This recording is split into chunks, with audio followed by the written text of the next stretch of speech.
Phantom fantasies کی horror stories میں ایک بار پھر سے خوش آمدید۔ دور دراز گاؤں کے بیچ میں ایک بہت بڑی حویلی واقع تھی۔ اس حویلی کے کئی راز تھے۔ وہاں کے لوگ اس حویلی کے بارے میں کھل کر بات بھی نہیں کرتے تھے، کیونکہ اس حویلی میں ایک بہت طاقتور روح کا بسیرا تھا، جس نے نہ جانے کتنی جانیں لی تھیں۔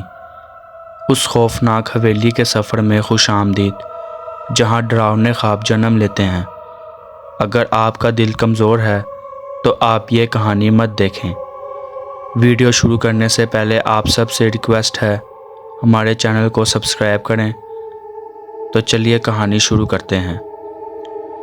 5 دوستوں کا ایک گروپ، جن کے نام جیسن، لوسی، ایما، مارک اور سارا تھا، یہ سب اس حویلی کی کہانیوں کو سن کر اس کا راز فاش کرنے کے لیے اس حویلی میں آئے تھے۔ جیسن نے کہا، تو یہ ہے وہ مشہور خوفناک حویلی۔ دیکھنے سے لگتا ہے کہ کئی صدیوں سے اس میں کوئی نہیں رہتا۔ لوسی نے کہا، یہ جگہ دیکھنے سے ہی بہت خوفناک لگ رہی ہے، کیا تم سب کو لگتا ہے ہمیں یہاں ٹھہرنا چاہیے؟ ایما نے کہا، چلو لوسی، یہ صرف ایک پرانا گھر ہے، بھوت نام کی کوئی چیز نہیں ہوتی۔ مارک نے کہا، میں نہیں جانتا ہمیں اندر جانا چاہیے یا نہیں، مگر میں نے اس جگہ کے بارے میں بہت پریشان کن کہانیاں سنی ہیں۔ سارا نے کہا، بہت ہو گیا، کوئی بھوت وغیرہ نہیں ہوتا، ہم یہاں یہ ثابت کرنے آئے ہیں کہ یہاں ڈرنے کی کوئی بات نہیں ہے۔ ان سب نے اپنی اپنی ٹارچیں آن کیں اور گھبراتے گھبراتے حویلی میں داخل ہو گئے۔ جیسے ہی وہ حویلی میں داخل ہوئے، عجیب و غریب چیزیں ہونے لگیں۔ دروازے خود ہی بند ہو گئے اور پوری حویلی عجیب آوازوں سے گونجنے لگی، اور ان کے سامنے ایک سایہ دار شخصیت نمودار ہوئی۔ وہ سب لوگ ایک خاک آلود کمرے میں داخل ہوئے۔ جیسے ہی وہ کمرے میں داخل ہوئے تو کونے میں پڑا پیانو آہستہ سے بجنا شروع ہوا۔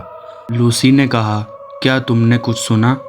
سب لوگ اپنی جگہ پر جم جاتے ہیں، جبکہ پیانو کے پاس کوئی نہیں تھا، نہ ہی کوئی اسے بجا رہا تھا۔ وہاں کھڑے سب لوگوں کے ہوش اڑ جاتے ہیں۔ جیسن نے کہا، بہت ہو گیا، چلو یہاں سے زیادہ دیر یہاں رکنا خطرے سے خالی نہیں۔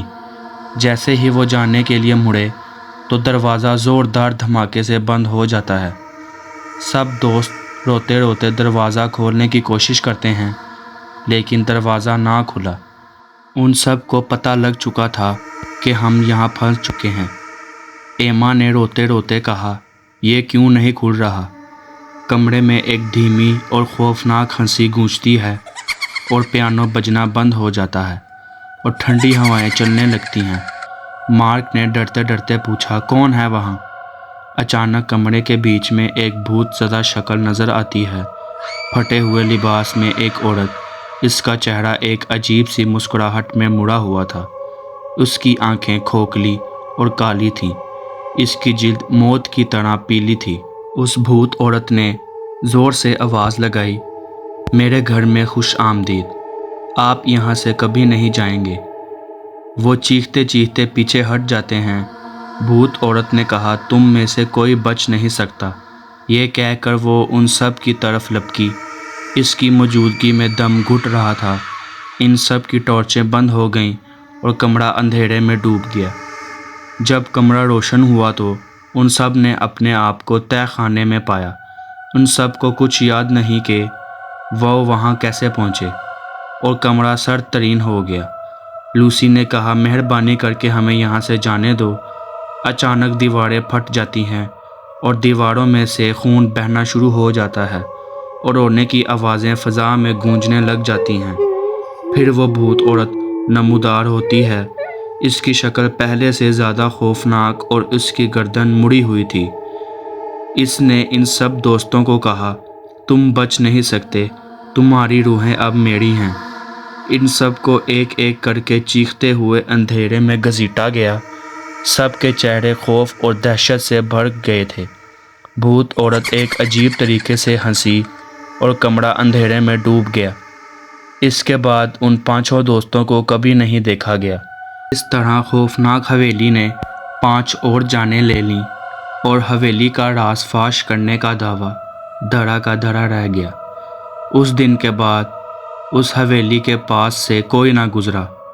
وہاں کے لوگوں نے اس حویلی کو ہمیشہ کے لیے بند کر دیا۔ ہمارے ساتھ اس خوفناک حویلی کا سفر کرنے کا شکریہ۔ ملتے ہیں اگلی دل دہلا دینے والی کہانی کے ساتھ۔